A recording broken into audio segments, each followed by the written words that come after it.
نحمده ونصلي ونسلم على رسوله الكريم اما بعد فاعوذ بالله من الشيطان الرجيم بسم الله الرحمن الرحيم انما يريد الله ليذهب عنكم الرجس اهل البيت ويطهركم تطهيرا صدق الله العظيم وصدق رسوله النبي الكريم ونحن على ذلك لمن الشاهدين والشاكرين والحمد لله رب العالمين۔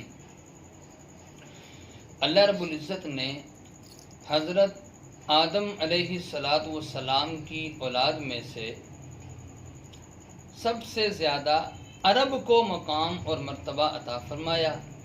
عرب کو اللہ نے چنا ہے، اور پھر عرب میں سے بھی نبی پاک صلی اللہ علیہ وسلم کے آباء و اجداد میں ایک شخص مضر، اس کو اللہ رب العزت نے بقیہ عرب پر فوقیت، مقام اور مرتبہ عطا فرمایا۔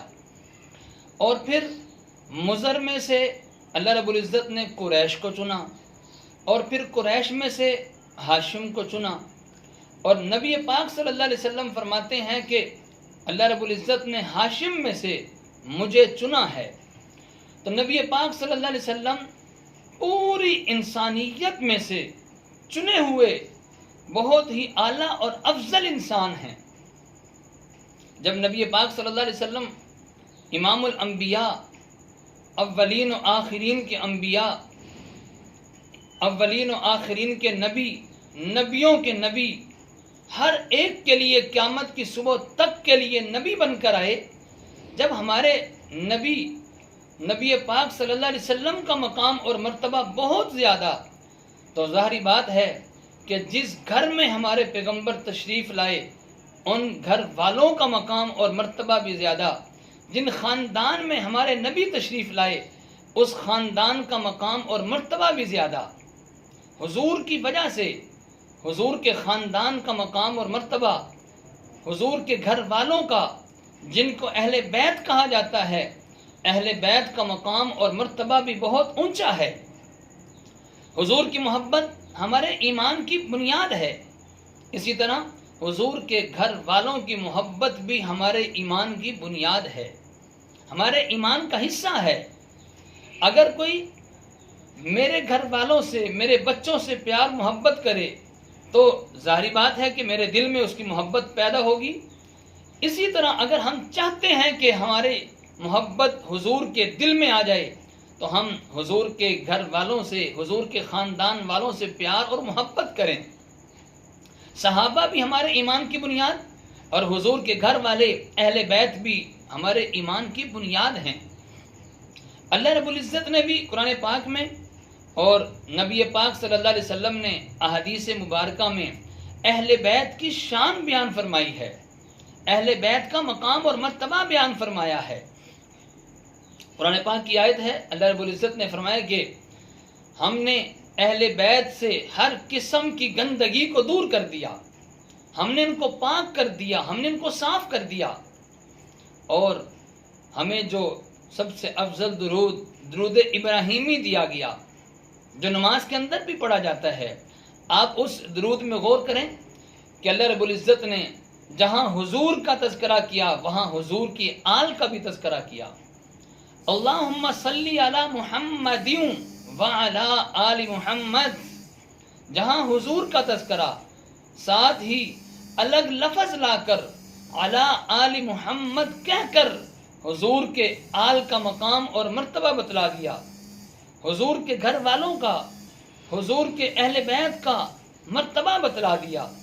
تو اس لیے اہل بیت کا بہت مقام اور مرتبہ، اہل بیت کی بہت شان ہے۔ اور نبی پاک صلی اللہ علیہ وسلم نے بھی مختلف مقامات پر بیانات ارشاد فرمائے، اور خود اللہ رب العزت نے بھی فرمایا حضور کی بیویوں کے بارے میں، وَأَزْوَاجُهُ أُمَّهَاتُهُمْ، نبی کی بیویاں وہ امت کی ماں ہیں۔ تو تمام مومنین کی مائیں حضور کی بیویاں، حضور کی ازواج وہ تمام مومنین کی ماں ہے۔ ماں کیوں کہا؟ بے شمار وجوہات بیان فرمائی، دو بنیادی وجہ۔ نمبر ایک کہ نبی پاک صلی اللہ علیہ وسلم امت کے لیے یہ روحانی باپ ہیں۔ جب حضور امت کے لیے روحانی باپ ہیں تو حضور کی بیویاں یہ امت کی روحانی ماں ہے۔ نبی پاک صلی اللہ علیہ وسلم کا اگر مقام اور مرتبہ تو حضور کی بیویوں کا بھی مقام اور مرتبہ، حضور باپ کی حیثیت سے اور حضور کی بیویاں امت کے لیے ماں کی حیثیت سے۔ اور بلکہ ایک اور آیت قرآن پاک کی اللہ رب العزت نے فرمایا کہ نبی کے دنیا سے جانے کے بعد نبی کی بیویوں سے نکاح نہیں ہو سکتا۔ اس کی وجہ کہ جب حضور دنیا سے چلے گئے، حضور تو باپ کی حیثیت سے ہیں تو ان کی بیویاں ماں کی حیثیت سے ہے، تو ماں سے تو نکاح نہیں ہو سکتا۔ اور اسی طرح حضور جب دنیا سے گئے، نبی پاک صلی اللہ علیہ وسلم اور تمام انبیاء اپنی قبر میں زندہ ہیں۔ جب قبر میں زندہ ہیں تو ان کی ازواج سے، ان کی بیویوں سے نکاح نہیں ہو سکتا۔ نبی پاک صلی اللہ علیہ وسلم نے کبھی حضرت علی کے بارے میں ارشاد فرمایا، علی تیرا گھر جنت میں میرے گھر کے سامنے ہوگا۔ کہیں حضور نے ارشاد فرمایا کہ علی تو مجھ سے ہے اور میں تجھ سے ہوں۔ حضور کو علی سے کتنا پیار تھا، حضور فرما رہے علی تو مجھ سے ہے اور میں تجھ سے ہوں۔ کہیں پہ حضور نے حضرت علی کے بارے میں ارشاد فرمایا کہ علی من کنت مولاہ فعلی مولاہ، جس کا میں دوست، جس کا میں آقا، جس کو مجھ سے محبت، اسے چاہیے کہ علی کو بھی دوست بنائے، علی کو بھی اپنا آقا بنائے، علی سے بھی محبت کرے۔ کہیں پہ حضور نے نبی پاک صلی اللہ علیہ وسلم نے ارشاد فرمایا کہ میں علم کا شہر ہوں اور علی علم کا دروازہ ہے، علی دروازہ علم ہے۔ تو حضور نبی پاک صلی اللہ علیہ وسلم نے مختلف مقامات پر، کہیں پر حضرت علی رضی اللہ تعالیٰ عنہ کی، کہیں پر حضرت حسن اور حسین کی، کہیں پر حضرت فاطمہ الزہرا کی شان بیان فرمائی۔ حضرت فاطمہ رضی اللہ تعالیٰ عنہ کے بارے میں حضور نے ارشاد فرمایا کہ فاطمہ میرے جگر کا ٹکڑا ہے، جس نے اس کو تکلیف پہنچائی اس نے مجھے تکلیف پہنچائی، اور جس نے مجھے تکلیف پہنچائی اس نے اللہ کو تکلیف پہنچائی۔ اور فرمایا جو اس سے محبت کرے گا اس نے مجھ سے محبت کی، اور جس نے مجھ سے محبت کی اس نے اللہ سے محبت کی۔ حسن حسین کے بارے میں ارشاد فرمایا کہ حسن حسین یہ جنت کے جوانوں کے سردار ہیں۔ فاطمہ کے بارے میں فرمایا کہ یہ جنت کی عورتوں کی سردار ہے۔ حسن حسین کے بارے میں فرمایا کہ یہ جنت کے پھول ہیں۔ کہیں پر حسن حسین کو نبی پاک صلی اللہ علیہ وسلم سونگا کرتے تھے اور فرماتے تھے کہ ان سے مجھے جنت کی خوشبو آتی ہے۔ کیا حضور کو پیار تھا اپنے گھر والوں سے، حضور کو کیا پیار تھا حسن حسین سے کہ نبی پاک صلی اللہ علیہ وسلم حسن حسین کے ساتھ کھیلا کرتے تھے۔ حضور ان کے ساتھ نبی پاک صلی اللہ علیہ وسلم کھیلتے تھے، ان کو کھلاتے تھے۔ ایک مرتبہ نبی پاک صلی اللہ علیہ وسلم نے حضرت حسن اور حسین کی کشتی کروائی۔ اب عمر میں حضرت حسن کچھ بڑے تھے اور حضرت حسین کچھ چھوٹے تھے۔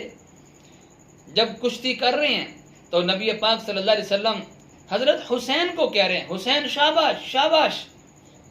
حضور حضرت حسین کو اس انداز سے نبی پاک صلی اللہ علیہ وسلم حضرت حسین کی حوصلہ افزائی فرما رہے ہیں، حسین شاباش شاباش۔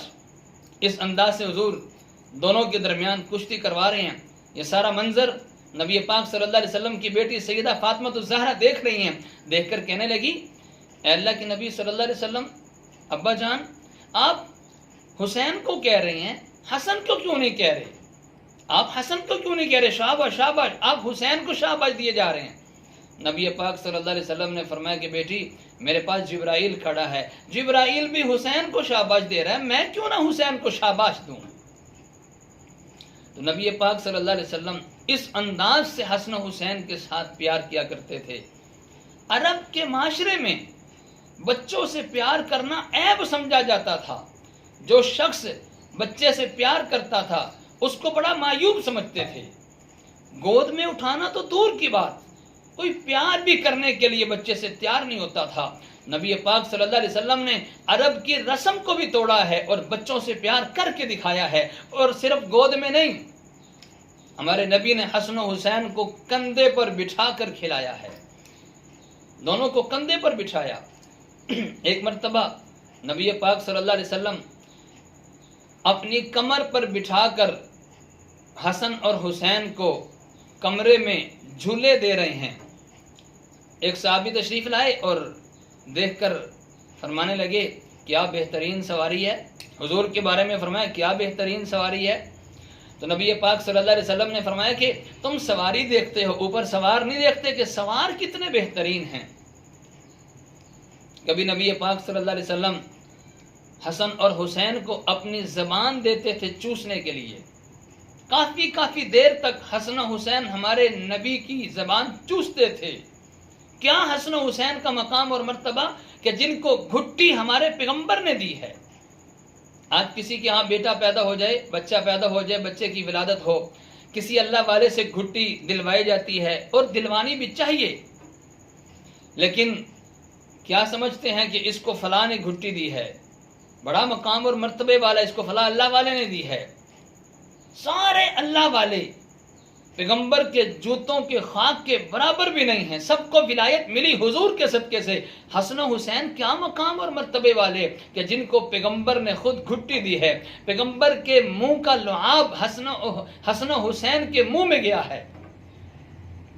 تو یہ وہ حسن و حسین جن کو نبی پاک صلی اللہ علیہ وسلم کھلایا کرتے تھے، جن کو حضور اکرم صلی اللہ علیہ وسلم محبت سے چوما کرتے تھے، اپنی گود میں بٹھایا کرتے تھے، جن کی خاطر نبی پاک صلی اللہ علیہ وسلم جمعے کا خطبہ چھوڑ دیتے تھے.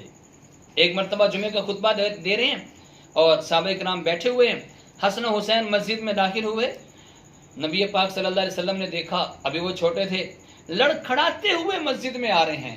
نبی پاک صلی اللہ علیہ وسلم نے خطبہ چھوڑ دیا اور ان دونوں کو پکڑ کے گود میں بٹھایا اور بٹھانے کے بعد فرمایا کہ اے لوگو، میں ان سے پیار کرتا ہوں، تم بھی ان سے پیار کرو.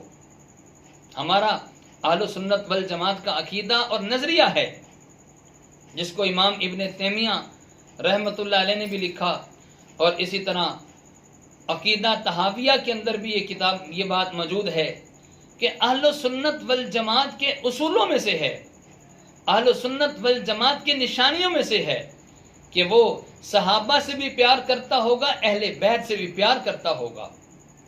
عقیدہ طحاویہ میں، ہمارے عقیدے کی کتاب میں یہ بات لکھی ہوئی ہے کہ حسن و حسین سے پیار، اہل بیت سے پیار، یہ ایمان کی نشانی ہے، اور ان سے بغض اور نفرت یہ کفر اور نفاق کی علامت ہے.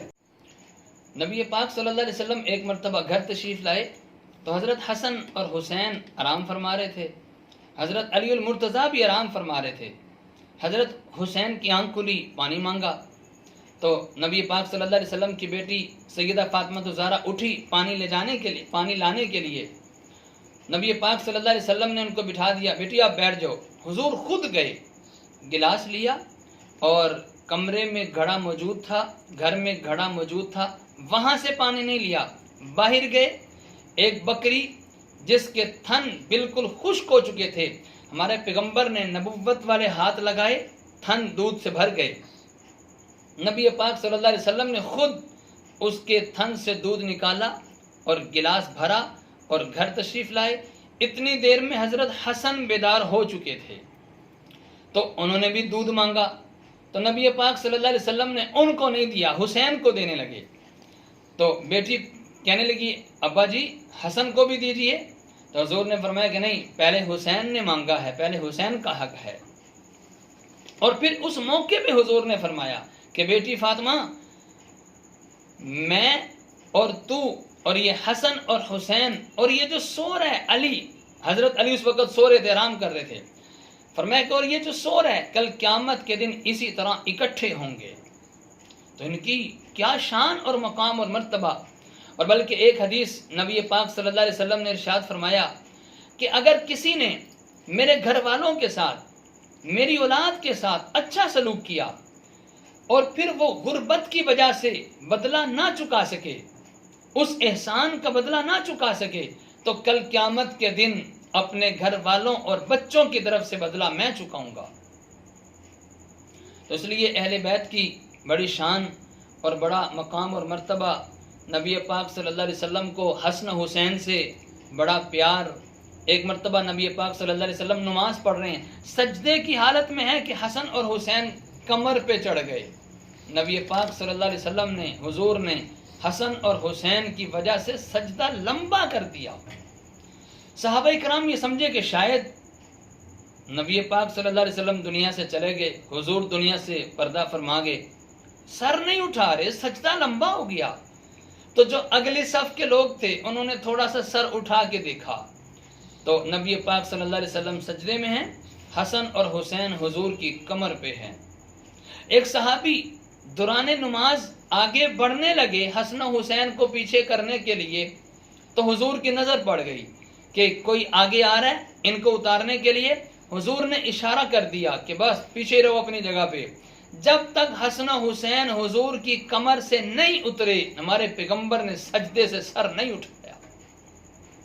یہ بتلانے کے لیے کہ اے لوگو، میرے گھر والوں کا، میری اولاد کا، میرے اہل بیت کا خیال کرو۔ اور کئی موقع پہ فرمایا کہ جو ان کا خیال کرے گا ان کا خیال اللہ کرے گا، جو ان سے محبت کرے گا ان سے محبت اللہ کرے گا، جو ان سے بغض اور نفرت رکھے گا ان سے بغض اللہ، اور اللہ ان سے بغض رکھے گا، اللہ ان سے نفرت رکھے گا، اس کی اللہ کے ساتھ دشمنی ہے۔ تو اہل بیت سے محبت ہمارے ایمان کی بنیاد ہے، اہل بیت سے پیار یہ ہمارے ایمان کا حصہ ہے۔ اللہ سے دعا اللہ تعالی ہم سب کو اہل بیت سے پیار نصیب فرمائے، اہل بیت سے محبت عطا فرمائے، اور اہل بیت کی عظمت اپنے دل میں رکھتے ہوئے ان کے نقش قدم پہ چلنے کی توفیق عطا فرمائے۔